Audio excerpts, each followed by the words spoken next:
Hai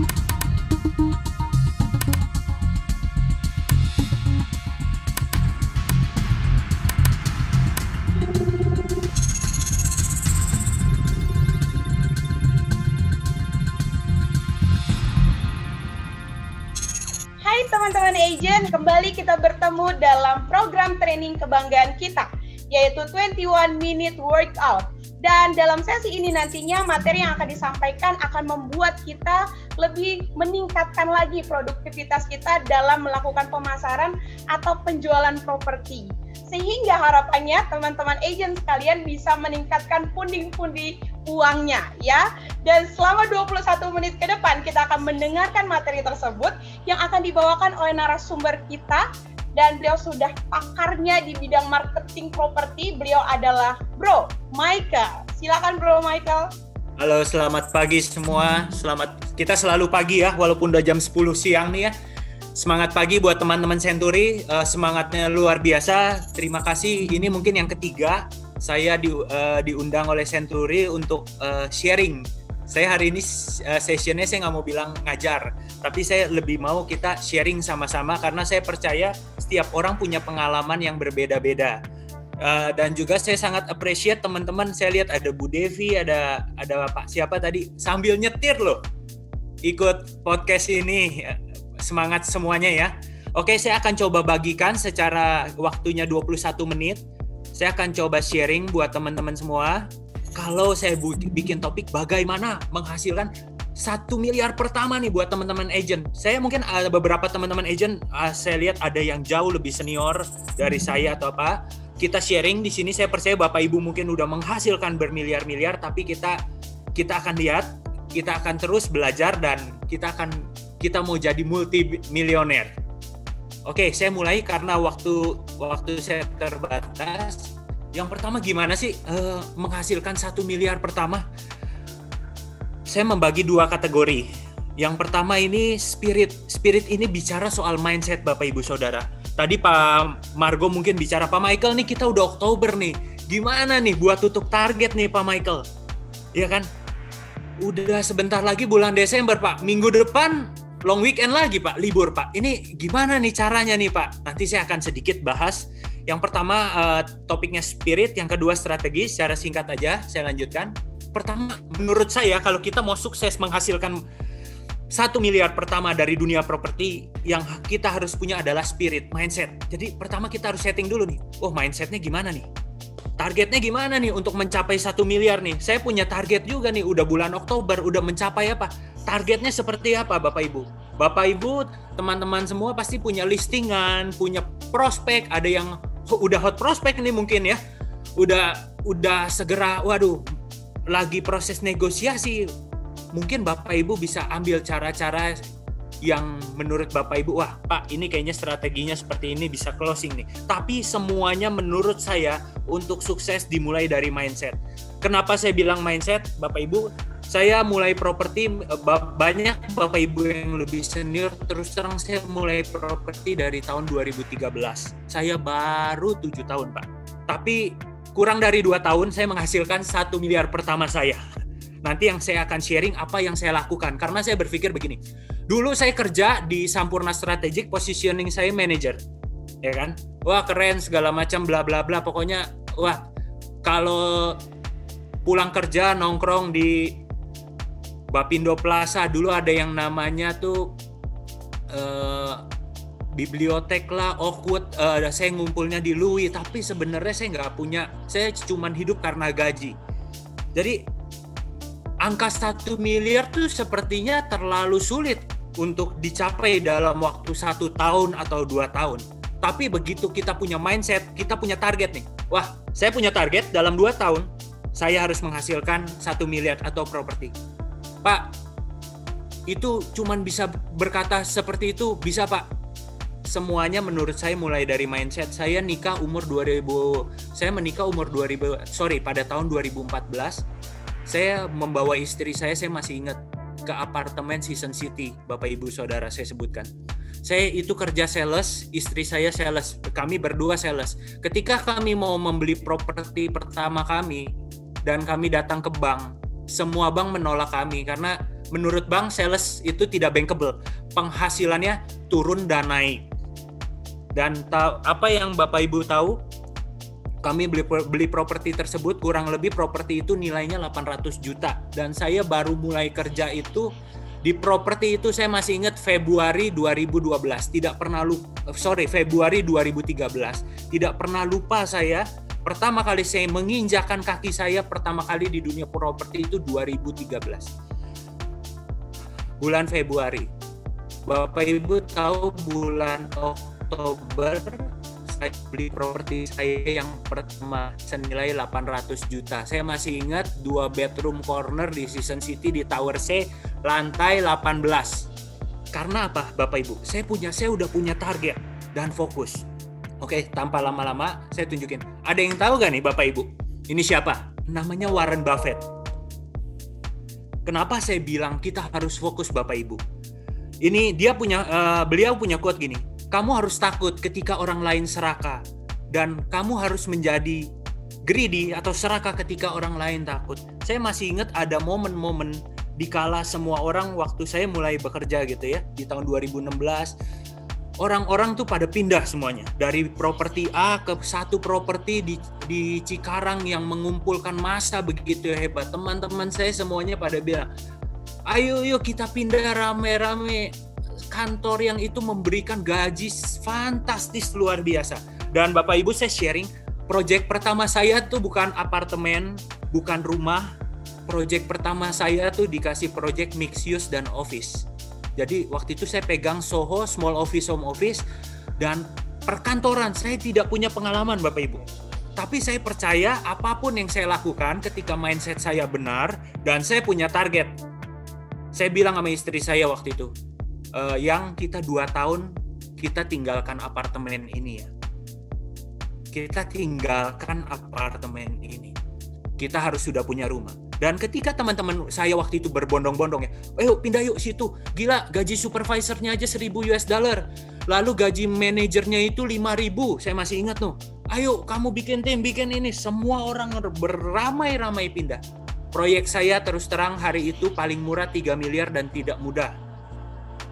Tapi saya jalanin terus. Kenapa saya bilang kita harus punya target dan fokus? Bapak Ibu mungkin teman-teman semua, bro dan sis, jualan di apartemen, jualan di landed, jualan dimanapun, punya daerah tersendiri khusus, fokus. Punya target, fokus. Jangan tiba-tiba ada, dengar-dengar ada proyek di situ tuh, jualan 1 dapat mobil, Anda pindah. Saya pagi ini ya, saya kesaksian aja buat Bapak Ibu. Pagi ini saya ada teman agent dekat rumah saya. Dia telepon saya 7.30. Pagi Michael. Saya bilang, pagi Ci. Di mana Ci? Wah, aku udah nyebar listingan nih Mike. Udah begini-begini. Dan orang ini umurnya tuh lebih dari 50 tahun dan jadi salah satu agent yang luar biasa. Dia megang menurut saya dia megang Jakarta Barat, sekitar Semanan, Green Lake, Medland dia pegang. Jadi kalau orang beli, orang percaya dia. Tidak heran. Dia punya fokus, targetnya luar biasa. Oke, saya lanjut. Nah, Pak Michael praktek gak sih? Nah ini saya masih inget nih ada foto saya nih. Ini testimoni yang live. Ini saya masih inget tahun 2017, belum lama kan? 2017 saya masih canvassing ke rumah-rumah Bapak Ibu. Ini saya masih inget di daerah Tebet ini. Saya one by one, saya punya target. Saya dalam 2 tahun, 6 bulan pertama saya di properti, saya beli properti di Season City, saya masih ingat, senilai 800 juta. Saya cicil 36 bulan, info aja ke Bapak Ibu, sebelum 36 bulan, 3 tahun, tahun depan saya masih ingat, saya masih pegang bukti pembayarannya, saya percepatan. Setahun saya lunasin itu apartemen saya 800 juta. Kenapa? Karena sales itu income-nya seperti Bang bilang, Bapak income-nya tidak menentu. Jadi saya pilih ketika saya jualan luar biasa, saya tutup. Jadi setahun pertama saya sudah mendapatkan hasil 800 juta. Modalnya apa? Saya punya target dengan istri. Saya bilang, ayo kita fokus sama-sama. Ini target kita. Dalam 2 tahun kita harus pindah. Jadi udah berancang-ancang. 1 tahun pertama apartemen saya sudah lunas. Di tahun kedua, kita udah berancang-ancang dan tepat. Saya masih ingat, bahkan istri saya tuh nangis. Saya beli properti rumah pertama saya, kurang lebih luas bangunannya hampir 300 meter, itu bulan 2 tahun tepat ketika kita masuk apartemen saya. Beda 1 hari. Istri saya ketika penandatangan pengalihan itu sampai meneteskan air mata. Dimulai dari apa? Target. Ketika kita punya target, simple, fokusin. Jangan gampang terombang-ambing. Bapak Ibu, saya mau sharing. Saya masuk kurang lebih dari 2013 sampai 2017 saya di proyek mixed use office dan pure office di Jakarta Barat. Di 2017 proyek itu sold out semuanya. Saya pindah ke Ciputra. Saya dapat proyek sekali lagi, terus terang, Citra Towers. Proyek yang office yang banyak orang ditawarin nggak mau ambil. Terus terang Bapak Ibu, saya ngomong handicapnya banyak. Yang pertama office, yang kedua HGB di atas HPL, ya kan? Dimana orang pasti ribut, aduh HPL, ini seperti udah jatuh ke tiban tangga. Tapi sekali lagi saya mau bilang, ini tergantung mindset Bapak Ibu. Kalau Anda berkata, oh ini bisa jalan, saya yakin ini bisa habis. Bapak Ibu, saya undang ke Citra Towers hari ini. Klien Bapak Ibu mau beli 1 lantai, kita developer sudah tidak punya unit. Hari ini kita dari 38.000 meter persegi, kita tinggal 1.000, kurang dari 1.900 meter persegi. Saya challenge Bapak Ibu, di mana ada office. Dimulai dari apa? Kita punya mindset yang benar. Ketika direksi waktu itu Pak Nara dan Pak Meko bilang, Michael, kamu percaya proyek ini bisa jalan? Saya percayakan ke kamu, Michael. Ya Pak, saya berusaha dengan keras. Ketika saya diberi target, saya fokus. Walaupun terus terang Kemayoran, Bapak Ibu tahu, bukan medan yang mudah. Saya seperti harus menghadapi giant nih, facing the giant ini. Tapi saya punya target, tiap tahun diberikan target, saya fokus. Fokus jalanin semua marketing activity. Saya nggak nengok ke kiri, ke kanan, saya fokus. Bapak Ibu tahu, 2019 kita tutup target 220%. Dan saya open saja ke Bapak Ibu, biar Bapak Ibu nih semangat luar biasa. Saya dapat bonus dari perusahaan itu luar biasa. Ya kan? Tahun ini Pak, gimana COVID Pak? Mungkin semua orang kan beralasan, Pak ini COVID loh Pak, susah. Semua kita belajar, tapi dimulai dari mindset. Saya jujur sama Bapak Ibu, ketika COVID, 2 bulan pertama di mana pemerintah, gubernur, presiden menghimbau semua, bukan menghimbau bahkan, mendorong untuk semua bekerja dari rumah. Saya disuruh jualan office.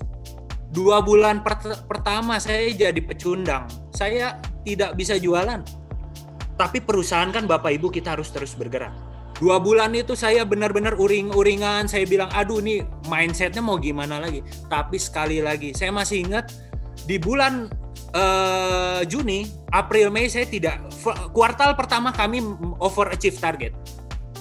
Setelah PSBB, 2 bulan kami mengalami masa yang terus terang berat. Tapi saya masih ingat, saya belajar. Kebanyakan WFA kan naik berat badan kan, Bapak Ibu kan di rumah semuanya jualan makanan online kan. Ayo ini ada bakmi, ada bakso goreng, ada apa, semua kirimin makanan. Alhasil beratnya naik. Lalu apa yang saya lakukan ketika ada masa momen yang berat seperti itu? Saya yang dari pecundang, dari loser yang udah, saya bilang sama GM saya bilang sama bos saya bilang, gimana bisa jualan? Presiden, gubernur suruh orang kerja dari rumah, Bapak suruh saya jualan office. Siapa yang beli Pak di zaman seperti ini? Saya masih ingat, saya putuskan waktu itu saya ikut 1 seminar, bayar modal kantong sendiri, tidak dibayarin perusahaan. Saya masih ingat 3 hari itu ngubah mindset saya. Dia bilang, apapun produk kamu, dia bilang, kalau kamu yakin dan punya mindset yang benar, pasti laku. Semua tergantung. Dulu buat banyak orang mustahil kan ke bulan, buat banyak orang mustahil ke Mars. Sekarang bisa terjadi. Lewat hal itu saya masih ingat. Setelah bulan Juni, wow, direksi bahkan tersenyum berkata, wow, hebat ya kita masih bisa jualan ya di tengah pandemi. Dimulai dari apa Bapak Ibu? Dimulai dari kita punya mindset. Kalau mindsetnya sudah benar, kita setting target. Oh, target tahun ini misalnya Century prioritas harus capai misalnya total sales harus 100 miliar misalnya. Ayo, setelah sales 100 miliar, kita fokusin langkah-langkahnya, bulanannya dibagi berapa, 100 miliar misalnya per bulan jadinya kurang lebih 8 atau 9M. Nah, 8-9M ini daily activity-nya mau ngapain nih? Kalau nunggu, saya berkata sekarang, agent itu banyak sekali. Saya open sama Bapak Ibu Saudara. Saya sedang memasarkan rumah saya hari ini. Bapak Ibu tahu begitu ada satu bendera agent berkibar di rumah saya, satu hari itu bisa 5 agent itu mau tempel spanduk di rumah saya. Rumah saya bisa ketutup itu. Jadi kalau Bapak Ibu tidak bergerak cepat saat ini, orang lain akan bergerak cepat. Saya lanjut dulu ya. Saya selesaiin materi saya. Tetap fokus untuk target kita semua.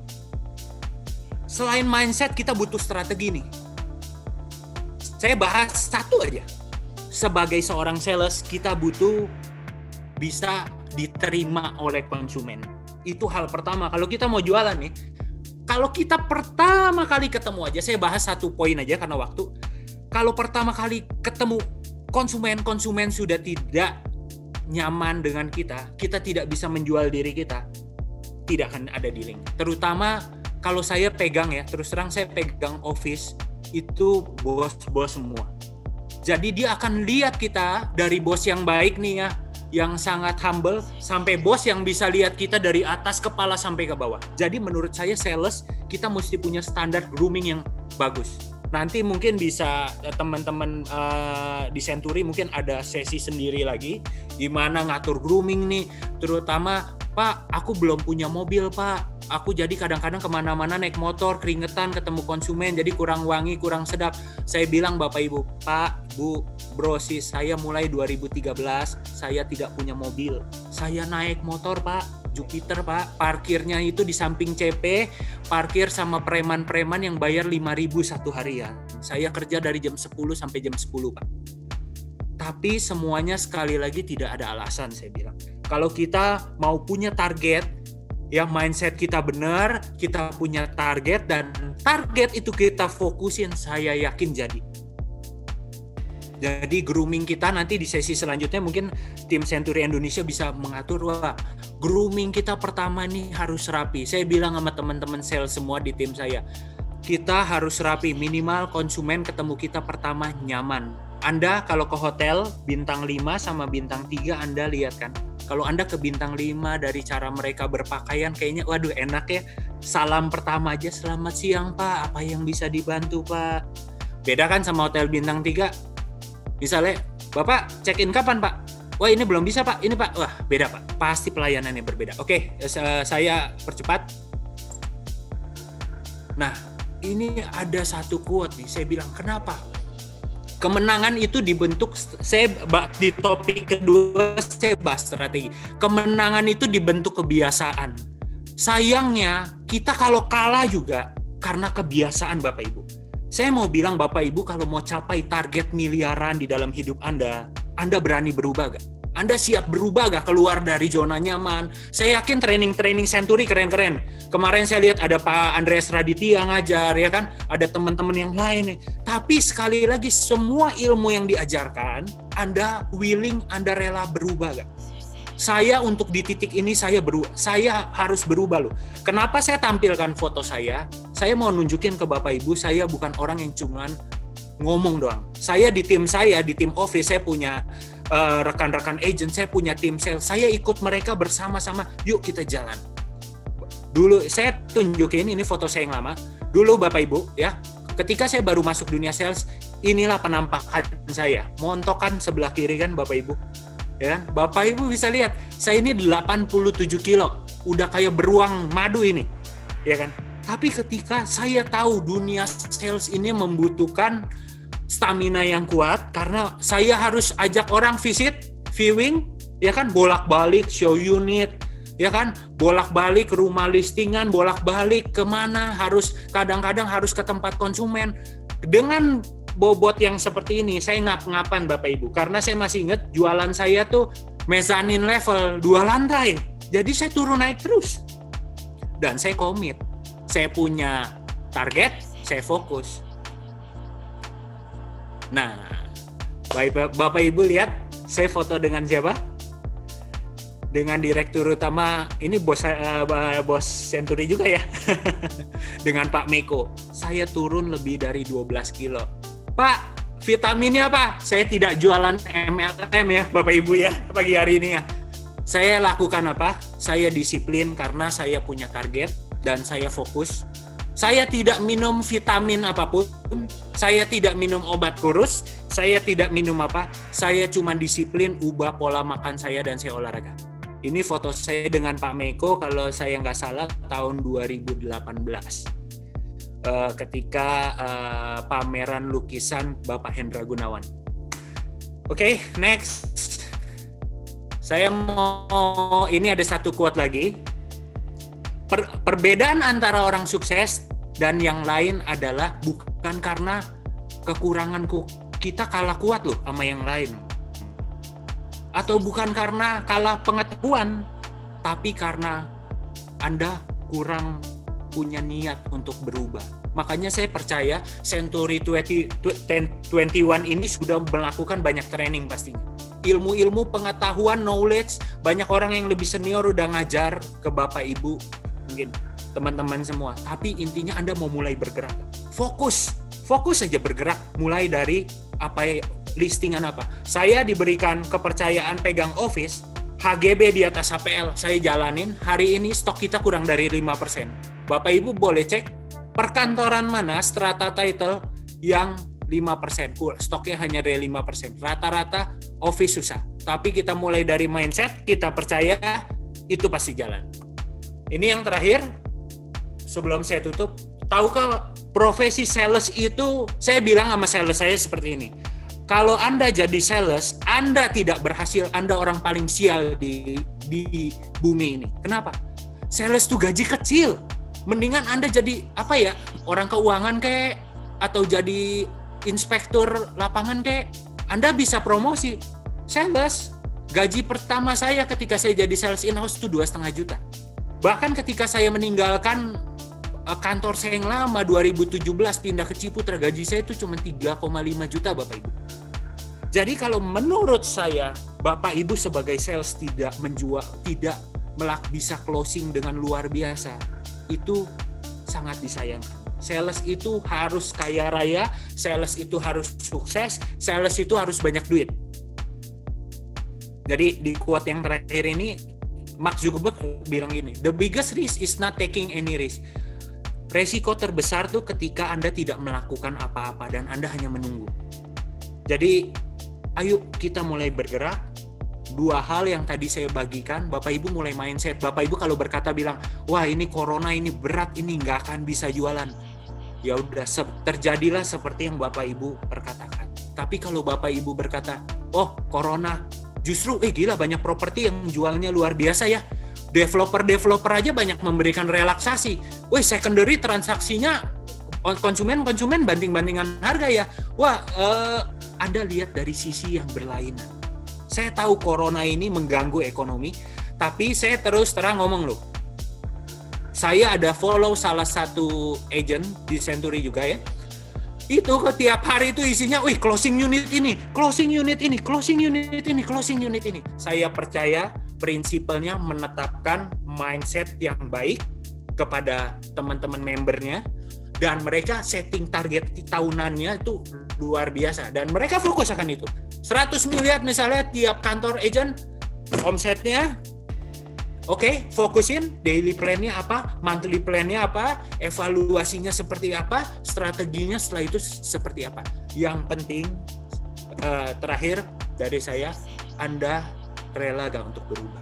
Kalau Anda rela berubah, saya percaya project apapun, sesulit apapun yang Anda pegang, itu akan berhasil.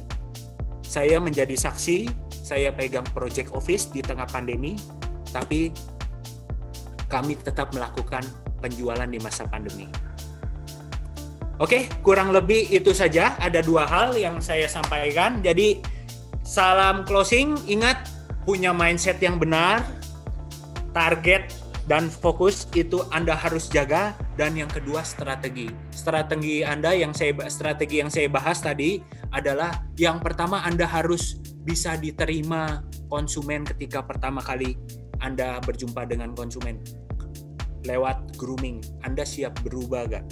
Umur selalu tidak menjadi batasan buat saya karena banyak sekali, terus terang kalau Bapak Ibu mau buka mata jujur, banyak sekali agent-agent yang berhasil di usia di atas 45-50. Jadi menurut saya umur bukan alasan untuk Anda menjadi produktif.